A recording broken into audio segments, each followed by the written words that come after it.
या देवी सर्वभूतेषु मा कुष्मांडा रूपेण संस्थिता नमस्तस्ते नमस्तस्ते नमस्तस्ते नमो नमः। नवरात्रीच्या चौथ्या दिवसाच्या तुम्हा सर्वांना खूप खूप शुभेच्छा। नवरात्रीचा चौथा दिवस हा नवदुर्गेचे चौथे रूप कुष्मांडा देवीला समर्पित असतो। कुष्मांडा देवीची या दिवशी पूजा केली जाते, तिचा मंत्रजाप केला जातो, देवीला नैवेद्य, माळ, तिच्या प्रिय वस्तू अर्पण केल्या जातात। आज आपण कुष्मांडा देवीची जन्मकथा, तिची कथा, देवीचे रूप, मंत्र, पूजाविधी, देवीला प्रिय वस्तू, नैवेद्य या सर्वांची माहिती घेऊया। नवरात्रीच्या चौथ्या दिवशी देवी कुष्मांडाची पूजा केली जाते। देवी कुष्मांडा हे नवदुर्गेचे चौथे रूप आहे आणि नवदुर्गेचे कुष्मांडा हे रूप शांती, स्थिरता आणि साहसाचे प्रतीक मानले जाते। देवी कुष्मांडा आपल्या भक्तांचे रोग, संकट, दुःख यांचा नाश करते। कुष्मांडाचा अर्थ कुंभा किंवा कोहळे असा असतो। दुर्गा देवीने जगाला राक्षसांच्या त्रासातून मुक्तता करण्यासाठी कुष्मांडा अवतार धारण केला होता। पौराणिक कथांनुसार कुष्मांडा देवीने सर्व ब्रह्मांडाची रचना केली आहे। विश्वाची उत्पत्ती कुष्मांडा देवीच्या उदरातून झालेली आहे अशी मान्यता आहे।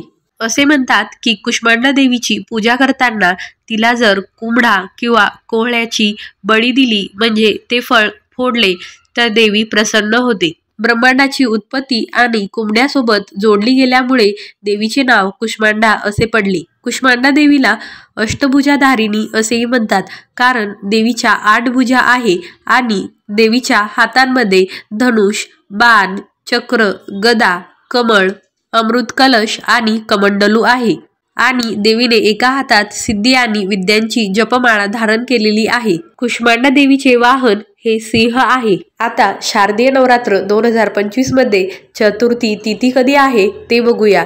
तर तृतीया तिथी 2 दिवस आली आहे आणि तृतीया तिथी 25 सप्टेंबरला सकाळी 7 वाजता समाप्त होत आहे आणि तेथून चतुर्थी तिथी सुरू होत आहे।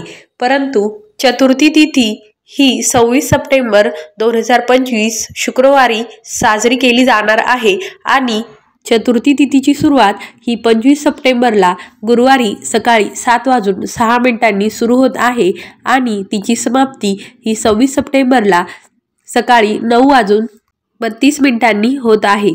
त्यामुळे चतुर्थी तिथी ही शुक्रवारी 26 सप्टेंबरला साजरी केली जाणार आहे आणि देवीची पूजा ही त्याच दिवशी केली जाणार आहे। आता पूजेचा शुभ मुहूर्त बघूया। तर पूजेचा शुभ मुहूर्त हा सकाळी 6:11 पासून ते सकाळी 9:12 पर्यंत आहे आणि सायंकाळच्या पूजेचा शुभ मुहूर्त हा सायंकाळी 4:45 पासून ते 6:13 पर्यंत आहे आणि अभिजित मुहूर्त हा सकाळी 11:38 पासून दुपारी 12:36 पर्यंत असेल। आता सूर्योदय हा या दिवशी सकाळी 6:11 होणार आहे आणि सूर्यास्त 6:13 होणार आहे आणि या दिवशी राहू काळ हा सकाळी 10:42 पासून ते दुपारी 12:12 पर्यंत असेल। नवरात्रीच्या चौथ्या दिवशी देवीचा रंग हा पिवळा आहे। आता कुष्मांडा देवीची पूजा विधी बघूया। तर कुष्मांडा देवीची पूजा करताना आपण घटस्थापना केलेली आहे, तेथे कळशाची आणि देवीच्या फोटोची, देवीच्या मूर्तींची पूजा करायची आहे। जर तुमच्याकडे कुष्मांडा देवीचा फोटो असेल किंवा मूर्ती असेल तर तुम्ही त्याचीही पूजा करू शकता। जर नसेल तर तुम्ही जो कळस मांडलेला आहे आणि जिथे घटस्थापना केलेली आहे, देवीचा फोटो मांडलेला आहे, तेथेही पूजा करू शकता। देवीला हळद, कुंकू, अक्षदा अर्पण करा आणि देवीची पूजा करा।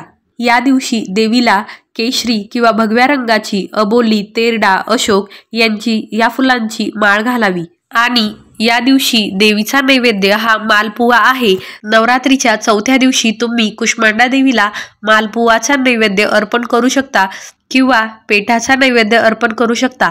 पेठा हा कोहळ किंवा कुंभडापासून बनवलेला असतो, त्याचा नैवेद्य तुम्ही देवीला अर्पण करू शकता। तुम्ही कुष्मांडा देवीला मालपुवा किंवा पेठ्याचा जो नैवेद्य अर्पण करणार आहे, हा प्रसाद तुम्ही जवळच्या मंदिरामध्ये वाटू शकता।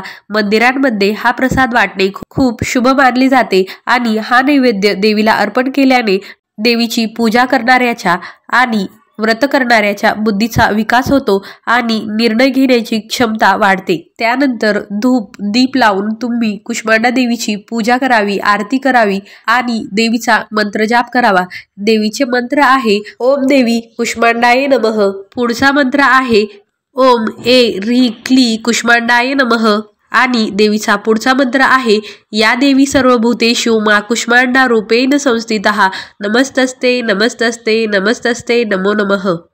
अशा प्रकारे तुम्ही या 3 मंत्रांपैकी कोणत्याही एका मंत्राचा मंत्र जाप करू शकता। या 3ही मंत्रांपैकी कोणत्याही एका मंत्राचा 1 माळ मंत्र जप जरी केला तरीही देवी तुमच्यावर प्रसन्न होईल। यानंतर तुम्ही कुष्मांडा देवीची कथा ऐकू शकता। त्यानंतर तुम्ही तुमच्या हातात एक फूल घ्यायचा आहे आणि देवीचे ध्यान करायचे आहे। कुष्मांडा देवीची आराधना करायची आहे, देवीचे ध्यान करायचे आहे आणि आपली जी काही इच्छा आहे ती बोलायची आहे आणि ते फूल देवीच्या चरणांजवळ अर्पण करायचे आहे। आता आपण कुष्मांडा देवीची कथा ऐकूया।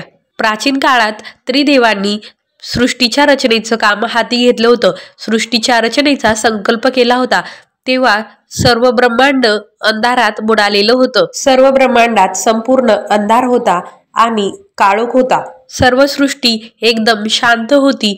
कोणताही आवाज, ध्वनी, संगीत काहीही नव्हते। फक्त एक भयंकर शांतता होती। तेव्हा त्रिदेवांनी जगतजननी जगतमाया दुर्गा देवीची आराधना केली आणि देवीकडे मदतीची विनवणी केली। तेव्हा दुर्गा देवीच्या 4थ्या रूपाने म्हणजेच कुष्मांडा देवीने लगेच विश्वाची रचना केली। कुष्मांडा देवीने आपल्या स्मित हास्याने सृष्टीची रचना केली। असे म्हटले जाते की देवीच्या चेहऱ्यावर पसरलेल्या स्मित हास्याने सर्व सृष्टीतील अंधार दूर झाला आणि सृष्टी प्रकाशमय झाली। जेव्हा विश्व एक अनंत गडद आणि रिकामी पोकळी होते तेव्हा एक दिव्य प्रकाश उदयास आला आणि देवी कुष्मांडामध्ये स्थिर झाला। देवी कुष्मांडा हसली आणि विश्वाची निर्मिती झाली, म्हणून तिला हसणारी आई किंवा तिच्या हास्याने विश्व निर्माण करणारी म्हणून देखील ओळखले जाते।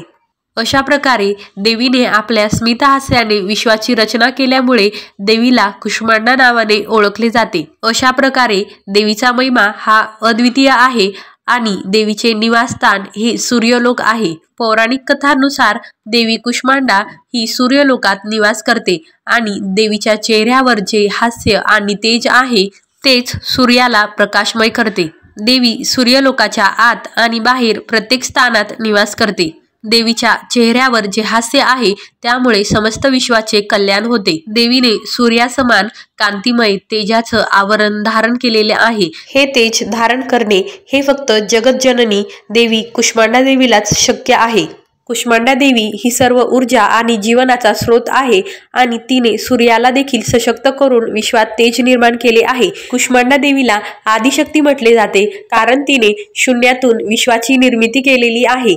कुष्मांडा देवी ही सूर्याच्या गाभ्यात राहते आणि ती संपूर्ण विश्वाला प्रकाशित करते। अशा प्रकारे ही कुष्मांडा देवीची कथा होती आणि कुष्मांडा देवीतूनच विश्वाची निर्मिती झाली आहे, त्यामुळे तिला विश्व निर्माण करणारी असे देखील म्हटले जाते। अशा प्रकारे कुष्मांडा देवीची जन्मकथा, मंत्र, नैवेद्य, रंग, पूजाविधी आणि देवीचे रूप या सर्वांची माहिती या व्हिडिओमध्ये दिलेली आहे। नवरात्रीच्या 4थ्या माळेला तुम्ही देखील कुष्मांडा देवीची अशीच पूजा करा आणि देवीला मालपुवाचा नैवेद्य अर्पण करा। देवीची प्रिय फुले, माळी अर्पण करा आणि देवीची कृपा आपल्यावर करून घ्या। कुष्मांडा देवीला प्रसन्न करण्यासाठी एक उपाय केला जातो, तो आपण पुढच्या व्हिडिओमध्ये बघूया। नवरात्राबद्दल संपूर्ण माहितीचे असेच व्हिडिओ आपल्या चॅनलवर अपलोड केलेले आहे। तुम्ही आपल्या मी इगतपुरीची या चॅनलवर व्हिजिट करून ते व्हिडिओ बघू शकता। हा व्हिडिओ तुम्हाला आवडला असेल तर व्हिडिओला लाईक करा, चॅनलला सबस्क्राईब करा। व्हिडिओ बघितल्याबद्दल धन्यवाद। अवधूत चिंतन श्री गुरुदेव दत्त, श्री स्वामी समर्थ। ओम देवी कुष्मांडाय नमः।